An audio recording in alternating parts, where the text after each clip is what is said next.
Um, okay, yes. Well, I wasn't taking this debate as a mission.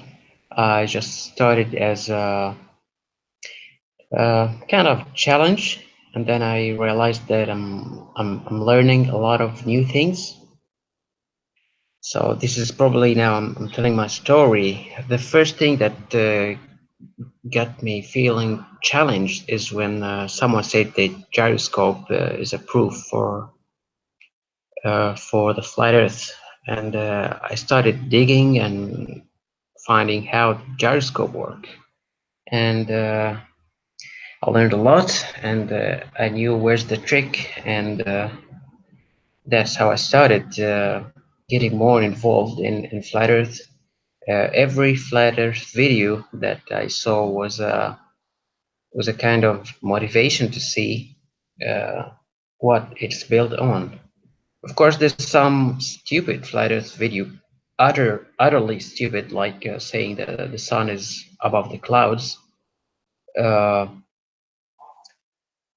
so basically, any video that makes me pause playing and go to Wikipedia or go to whatever sites, I consider that a good video. Recently, I cannot find any thing like that. Uh, uh, well, I have to say something when I talk about stupid videos, stupid arguments by stupid flat earthers. When you are that stuck, go find Steve Torrance or Dr. Zach. I know everyone or most of Globers have issues with Dr. Zach, but if you look at his videos, uh, you will find that Dr. Zach will stand by your side in many arguments, like the crepuscular rays. He will stand in your side when you say that the elevation angle of the polar star changes by 1 degree every 111 kilometers. He knows these things. Of course, he has another explanation, uh, but at least he can support your case when you're stuck with stupid flat earthers. Uh, Maybe I didn't organize this video or what I'm going to say, so it just the thoughts are flowing. So since I mentioned Dr. Zach and Steve Torrance, hello Mike. Uh, hey, Flat Out is here.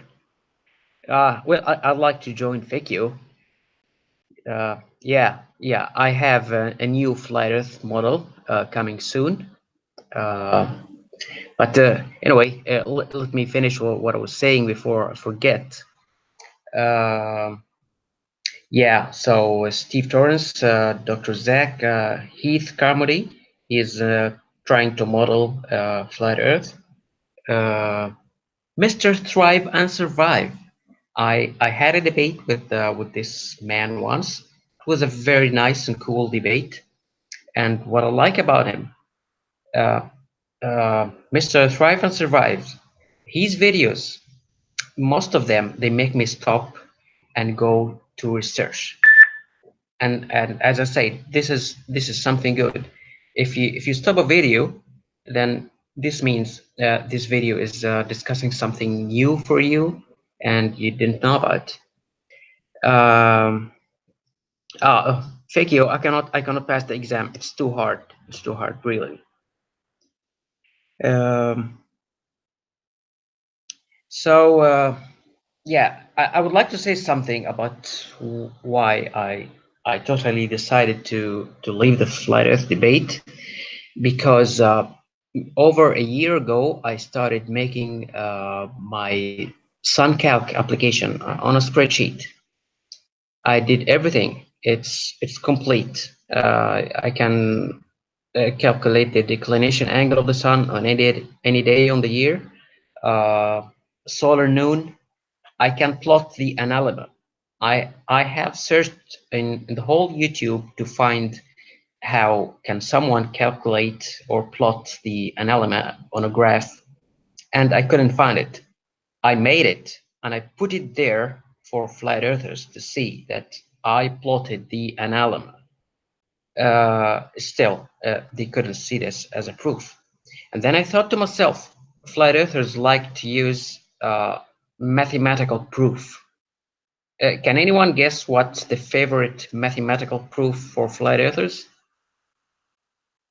It's the curvature calculator. They always use it. They always look and say, you see, there's discrepancy. Uh, the Earth curvature calculator is nothing but geometry and a bit of math and a concept. And this is what I did with the Sun calculator. It's geometry, a little bit of math, and a concept of a rotating Earth or spinning Earth, 23 degrees tilt angle, elliptical orbit. I put all these things, all what the globe model says, I put it into equations that I discovered, I explored myself. I didn't read a book. Hello, John Michelson. I was just about to mention you and thank you again for the books that you forward to me, but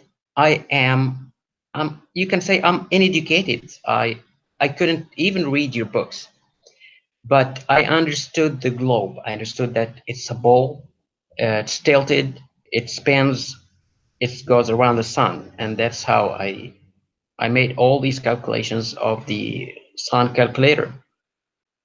So that should be uh, even a better mathematical proof than uh, the Earth curvature calculator, because the Earth curvature calculator, you look to the horizon, and when you look to the horizon, sometimes it's with the globe and sometimes it's with the flat. I mean, it's not always in one side or another. Sometimes you see everything, sometimes you see uh, some portion missing of your target. So yeah, when I found that, I made the kind of statistics or just a survey. I went into chat rooms and asked flat earthers, would you count that a sum calculator based on the globe model? Would you see this as a proof? And they say, no, it's not a proof. Um John, I learned more doing it. You wait, can speak more completely about it, having worked out the math yourself. Yeah, in fact, the math was very simple, but it's very long. I don't know much about trigonometry except the sine, cosine, tan, and the inverse. And what's that guy name? Pythagoras. Yeah, that's all I know about trigonometry. And the biggest problem for me was putting that trigonometry in a spreadsheet. You get negative signs when you should get positive signs, and it's complicated for me. But anyhow, I finally did it, and I was shocked when flat earthers ignored this as a proof. And then the past month, I put that the picture of Soundly, of the bridge.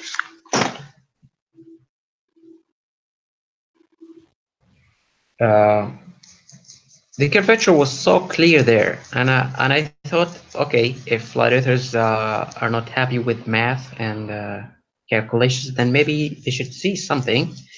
And I've seen a lot of bad videos response for Soundly. And then I saw Red's rhetoric retiring, and I felt jealous. You know, I didn't feel that I'm going to miss him. I feel jealous about uh, that he's leaving this. Uh, and of course, Flat Out already left long ago. Yeah, those guys really encourage me. Uh, I, if you look in my videos, you find very little of my videos discussing points that were discussed before. If the point has been shown by any glober, I wouldn't show it again because it's there. I could mirror the video, but not repeat it again. So they're all new things. I made a nice video about rockets in vacuum because I've seen teachers explaining this idea about rockets in vacuum in a complicated way that only someone who has a good background can understand them. So now I'm done with all these things. I have nothing more to display. My last thing was making a video about all the possibilities that makes the observation of the polar star, and I put that it showed up that the Earth will be either something like a bowl or a wave or a flat surface that curves near the equator. But after the equator, I have no clue what's going to be after the equator. So you can check. It's probably the couple of weeks ago. So now I have nothing more except maybe it could be educational videos because I've seen something called the moon race. I don't know if you guys saw this video by someone called David Marsh. He's a flat earther, and he says that when you observe the moon when it's on the Tropic of Capricorn, it has a different speed than on the equator, and then another different speed when it's on the Cancer. So I might make a video explaining why when we look at the moon, it has different speeds, and it has nothing to do with the orbital speed of the moon. Unfortunately, he thinks that that speed is the moon speed. It's not the Earth rotation speed. Yeah, I'm glad that I hope many of you are here because I have a question that I didn't get any answer from flat earthers, and I hope you can spread this question. I don't mind any stupid answer from them or any answer that doesn't make any sense, but I just want to know what's the explanation. Uh, the atmospheric pressure at 20 kilometers high is 0.06 of the atmospheric pressure at sea level, or that's 6%. That's on 20 kilometer. This is facts. You can check it online. You can check it on balloons that go to high altitudes if they are equipped with a barometer. So that's at 20 kilometer. What happens at 40 kilometers? What do you expect the atmospheric pressure at 40 kilometer, or at 60 kilometer, or at 80 kilometer? Well, that's got to be vacuum. So even on a flat Earth, there should be vacuum above the atmosphere. This is just to get rid of the nonsense saying how can we have vacuum next to atmosphere.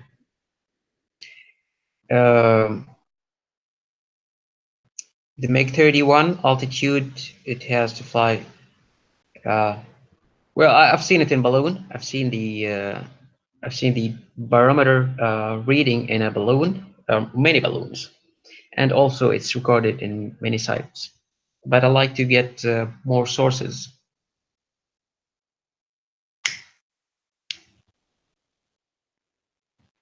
So the first concept, I wish that everyone share it with flat earthers. If the Earth is flat, then under the dome there is vacuum. Second thing, on the flat Earth debate, Nathan Oakley likes to start his show by saying something about housekeeping, asking about is there any sign of rotation, any sign of spin, and I'd like to ask flat earthers, can you prove that the Earth is not spinning, or can you prove that the Earth is not orbiting? Because my flat Earth model includes spin and orbit. My flat Earth model says that the disk is orbiting with a certain speed and a certain radius in order to create enough centrifugal force, which we perceive as gravity. So that would be the orbit. And the spin is because of the sun also is, or in that flat Earth model, the sun is uh, making this same rotation. And so the flat Earth disk must be spinning in order to have the night and day. So it's not the sun that is that's spinning above the flat Earth in my model. The flat Earth is spinning and the sun is fixed. So can they prove that I'm wrong when I say this? Well, I'd like to hear some of them talking about this. Hello, Jamie. Well, yeah, I'm glad you're here. So I'll just say that the flat Earth could be spinning and could be orbiting. Anyway, I'm not here for a debate, but just think about it. Uh, so I'm ready to go now. If anyone has any question.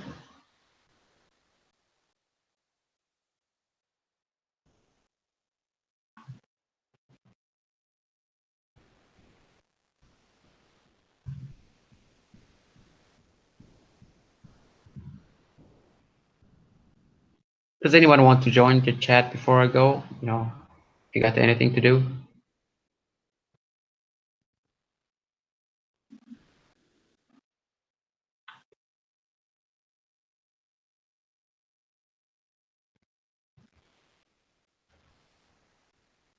How do we find Hawaii?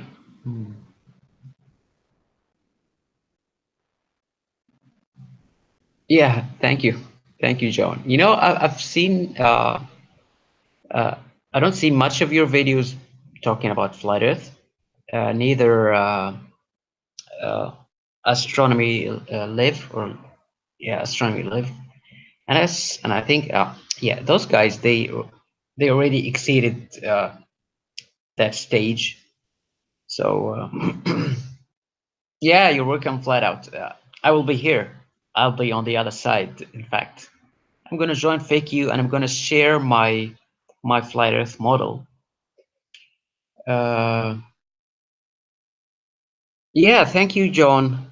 My educational stuff. Well, I would love if you can uh, take that stuff and phrase it in a better way because I really uh, I don't know much of the astronomical terms, so it was really kind of embarrassing explaining things when I don't know how to talk the language.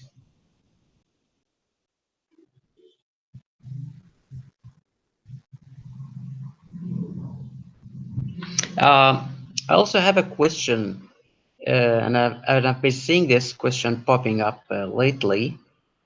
Uh, if a flat earther was put into orbit and then was brought down to Earth, what is he going to say? I guess that he will say that I was in a capsule that has a window uh, made of a screen playing CGI, and somehow I felt weightless because NASA invented some technology that removed the weight. But if he said that guys, the Earth is a ball, his fellow flat earthers, are they going to believe him or are they going to believe that it's a conspiracy?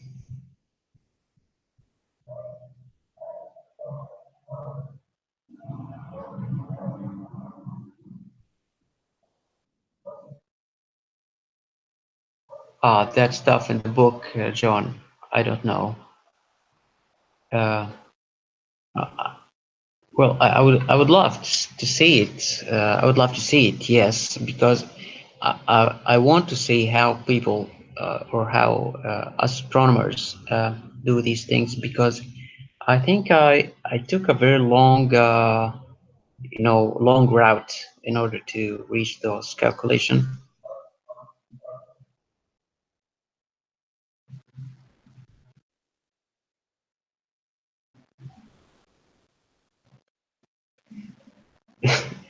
Yeah, thank you, Sleeping Warrior.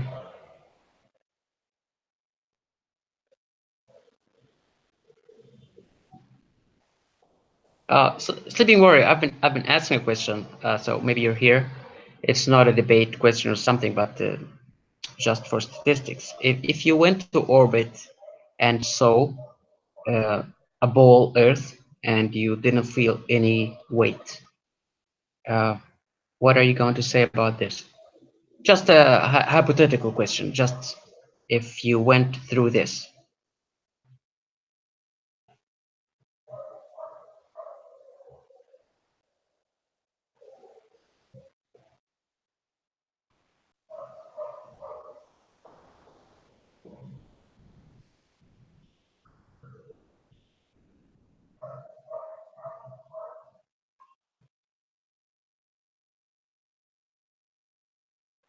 But Martin, I think you're right. I think it's more of a religion,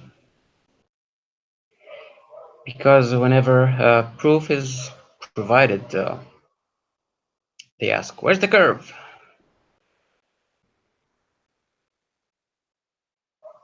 Okay, how about you, Jamie? If you went to orbit and saw a ball Earth and felt no weight, what's going to be your explanation?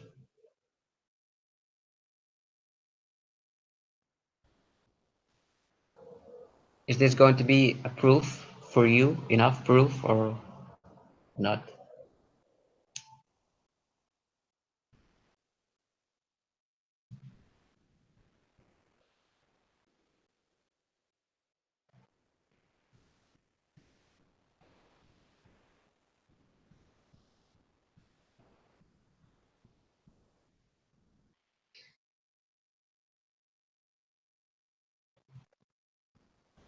Oh, oh, Jamie. Well, I don't know. I've seen most of your messages here. It sounded like a flat earther. We not. We know it's not a spinning globe. You said it's not a spinning globe up there, so I thought you're a flat earther. Maybe you're concave Earth.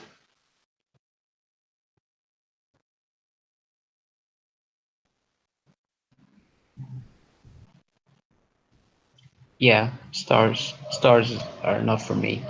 I like to look into the sky to understand where I am, because when I look at the horizon, a lot of things, funny things happen. And if you see my video for the Equinox 2017, I was in Cairo trying to get the sunset angle on the Equinox, and there was a lot of haze. So where I live, I cannot see beyond 10 miles. So I don't look at the horizon much. I always look up.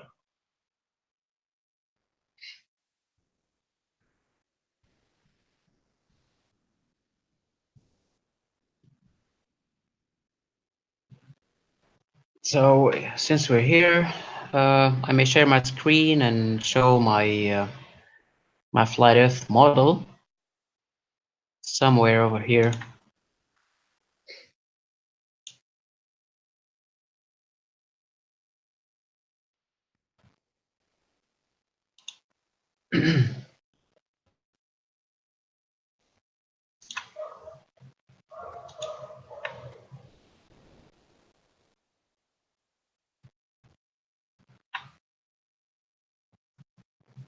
Sleeping Warrior, are you still here? I'm really curious to get an answer to that question.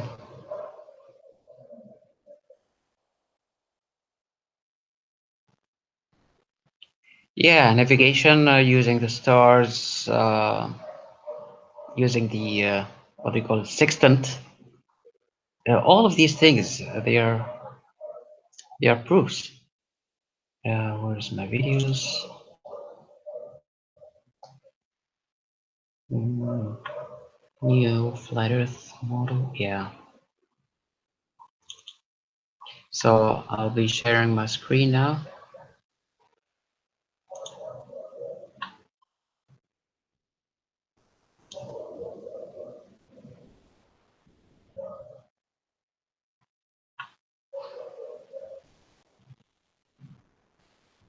Uh, if you notice any problem with the audio, just tell me, because my connection is not that good.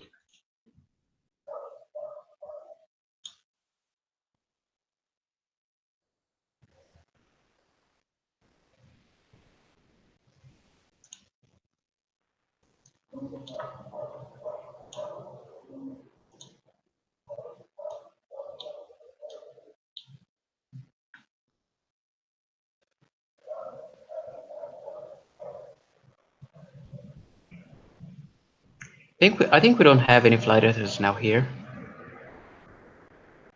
But in a way, if you see,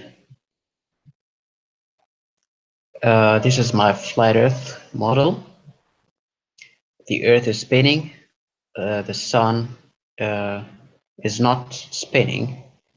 That spin causes the day and night, and both the sun and the Earth is orbiting this way.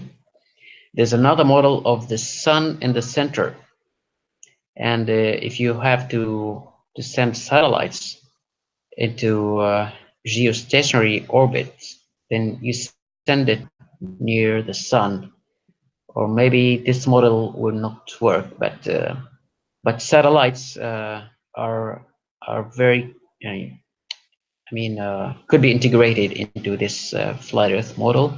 You have to launch it with a very high speed, because the Earth is going. I think I calculated it very high speed in order to give us the centrifugal force of 9.8, and I think the radius was around 2 million kilometers.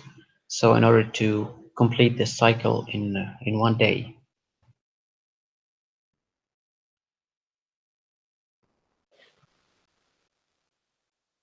Yeah, Jamie. What question are you going to answer?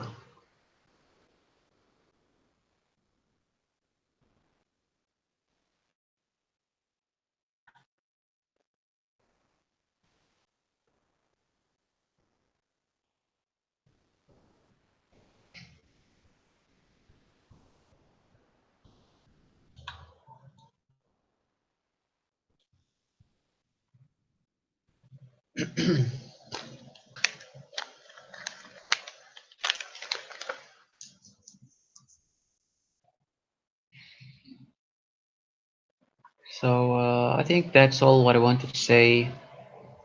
Didn't have much to say really, except uh, why I joined the Flat Earth, and why I'm leaving. But I will not stop making videos that explain things. And if any Flat Earthers see this video or the other videos that I'm making, please don't comment. I don't need any comments from Flat Earthers. I don't need to debate. I don't need any notifications. I'm just doing this for educational reason, for people who has questions to know things. I'll think about it. Uh, Whatever the issue is, I'll think about it and try to find a solution. One of the videos that I think of making soon is about the Ares failure, because I think it was a success, and I think that both flat earthers and globe earthers, they don't understand the experiment. I think so. Uh, the next thing is the moon. As I said, the uh, the angular speed of the moon, and probably nothing else. Flat out. I still didn't see your last video. It came up when I was just preparing for my video. So, I never miss one of your videos. You do suffer a lot. Yeah. Why don't you come in?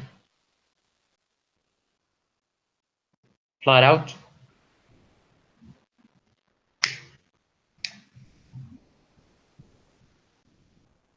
I'll put the link here. I don't know if you can click it.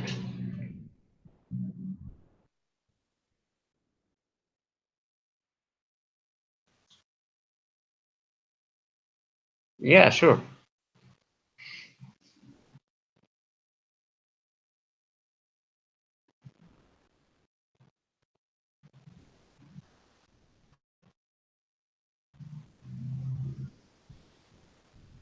Is there anything that I have to press in the? Oh, what is this? I think I have to stop sharing the screen. Yeah, how do I know that you're here? Uh,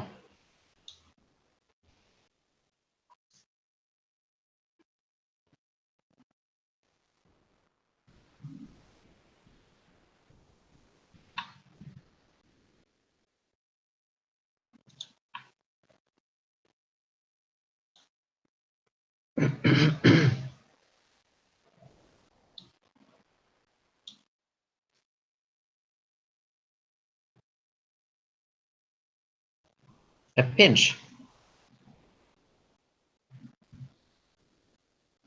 Well, one of the things that makes me, or one of the things that made me interested in watching videos about flat Earth is it's good for my language because I'm not a native English speaker. So I learned some vocabularies and hopefully some accents. Uh, I tried to learn the English accent. It was a little bit difficult and it wasn't fun. But for now, the accent that I want to learn is I think it's Brooklyn accent. Uh, Flat out. I think I'm hearing you. That I want to learn is try to learn. Oh, John. Flat out. Hi, I think I'm Crow. hearing Sorry, you. I can't tell when this is muted or not.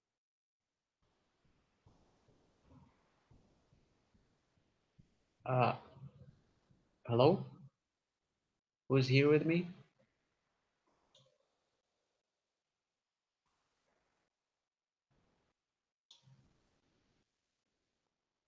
Yeah. Yeah, sorry about that. That was my bad. Oh, okay. So yeah, you muted the video.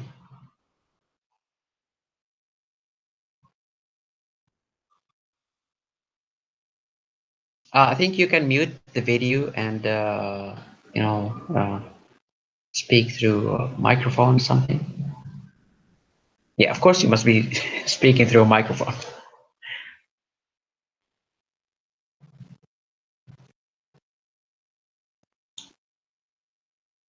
Yeah, John is here. Come on, flat out, Jonas.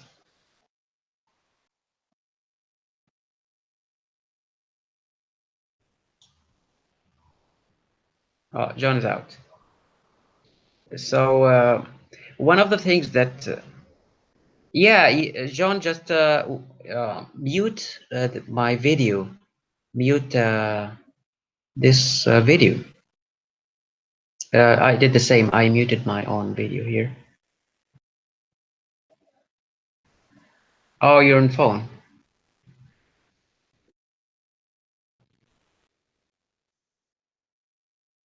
Oh, it's okay.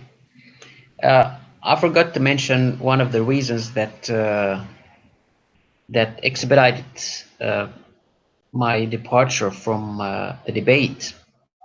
Before I joined the Flat Earth, I was in another debate in relativity, because since I was 9 years old or 10 years old, I hear about relativity, I hear about time dilation, and these things. Yeah, it's okay. It's okay, John. Uh,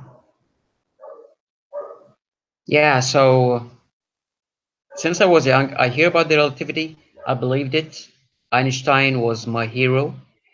And then a couple of years ago, I wanted to learn more about relativity. And when I started learning, I, I just felt uncomfortable with these things.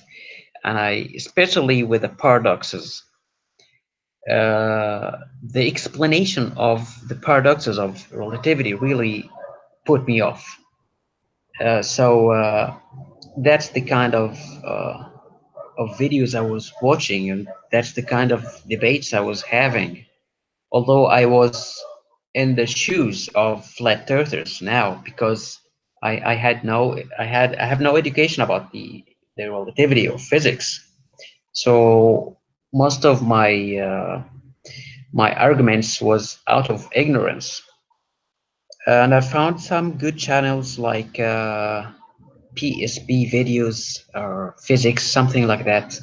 And I started going into quantum physics. I enjoyed it a lot. So these are the kind of videos that I was watching. And recently I ran into someone called Richard Feynman. I'm not sure. I think everyone should know this guy, Richard Feynman. I enjoyed his videos. Uh, and I thought to myself, it's a waste of time to watch a video by flat earther or even by Glober trying to debunk a flat earther when I have all this knowledge at my fingertips that I can watch and enjoy learning from such a great guy like Richard Feynman. I think this was the final nail in my enthusiastic for the debate. Yeah. So okay, I'm glad.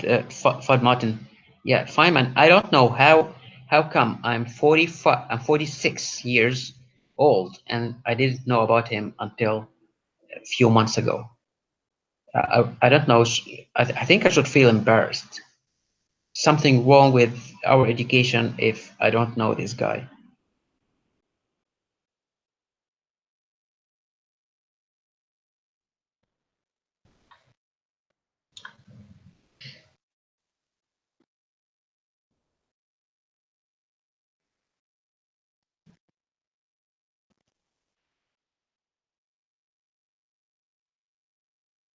Yeah, yeah. I learned about him long way after he died. Just this year, I learned about him. Um, One of the best videos about science for Richard Feynman. It really reminds me of Sleeping Warrior and Quantum Eraser and Nathan Oakley. His video was about his father teaching him something about birds, and I can't really remember, but at the end he says, "I cannot remember the names of things, but I understand things."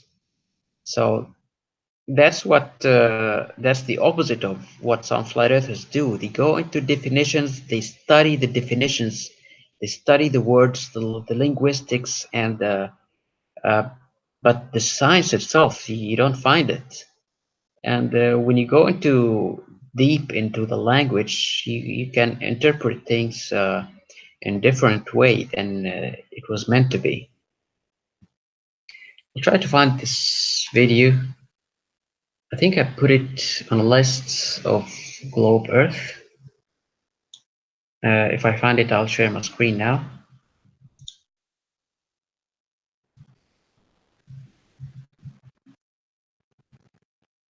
By the way, my views for this month is 666, and I will show it on the screen now.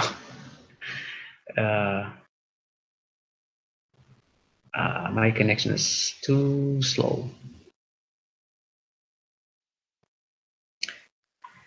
So Richard Feynman.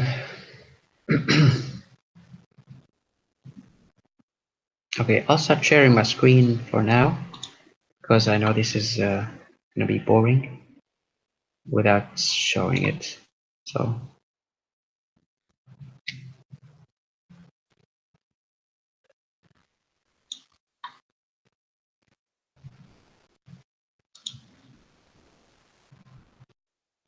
okay, it's coming now.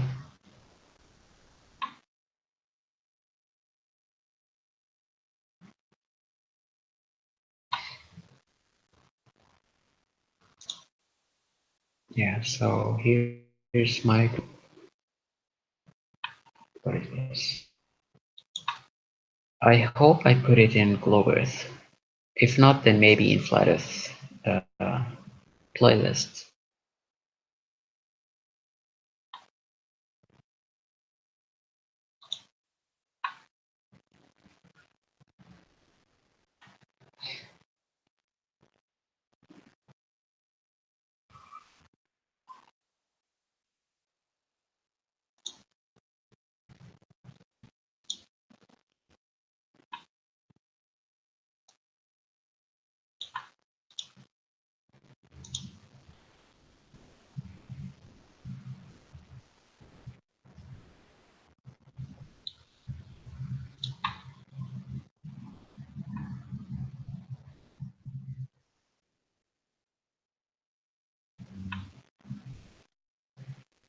Flat out, did you hear what I said about this video? Do you remember it? Or have you ever ran into it?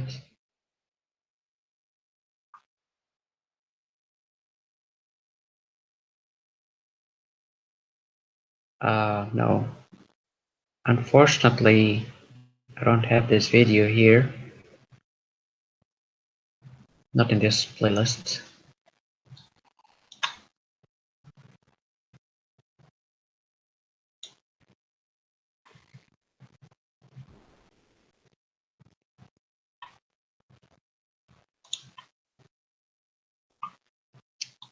See in Flat Earth.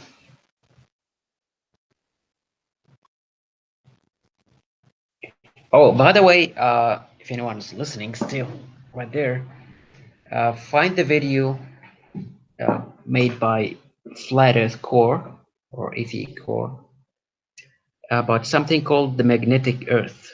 It's a good video.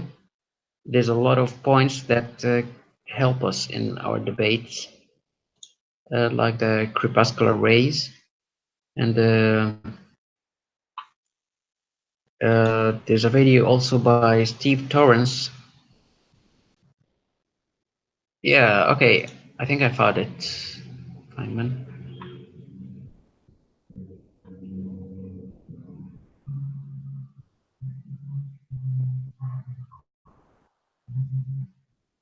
Yeah.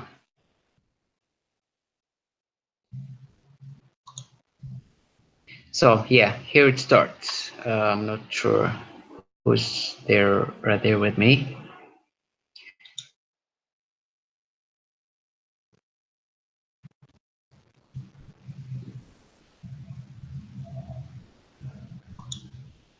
Can you hear this? I think I have to remove my speaker.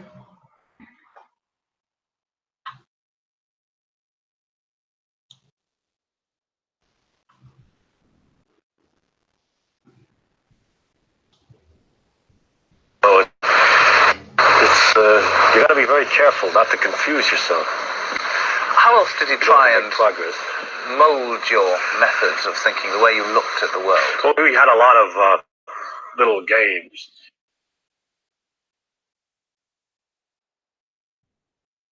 And disintegrates into two pies. Oh, yes, now I know. Birds, a brown-throated thrush. In German, it's called a Flügelflögel. Okay, so he said, well, it's a brown-throated. I had to rewind. He's telling a story about his dad teaching him something about ducks or something like that. So here's the story that I'd like you to see. Thrush. He says, your father doesn't teach you anything. But my father had already taught me about the names of birds. Once we walked and he says, that's a brown-throated thrush. He says, know what the name of that bird is? A brown-throated thrush. In German, it's called a Flügelknögel. In Chinese, it's called a Qingmongtong. In Japanese, a Tahatahara, and so on. And when you know all the names in every language of that bird, you know nothing, but absolutely nothing about the bird. Then we would go on and talk about the pecking and the feathers. So I had learned already that names don't constitute knowledge. It's just knowing the name of something. That's caused me a certain trouble since, because I refuse to learn the name of anything. So when someone comes in and says, "You got any explanation for the Fitz-Clonan experiment?" I says, "What's that?" He says, "You know that the long-lived K meson disintegrates into 2 pies." Oh, yes, now I know, but I never know the names of things. Tell me was that knowing the names of things is useful if you want to talk to somebody else. So you tell him what you're talking. So this smart guy, he doesn't know the name of things to a certain limit, or doesn't care much. He just care about the knowledge and the science. Yeah, so I think now everyone is gone. That will be all for now, and thanks for everyone who showed up. Thanks Flat Out, Fud Motion, John Michelson, Jamie, and Sleepy Warrior, Flat Earth Community University. Thank you all. Bye bye. See you soon. Maybe not in Flat Earth, of course, in educational video. Yeah, you're welcome. See you all.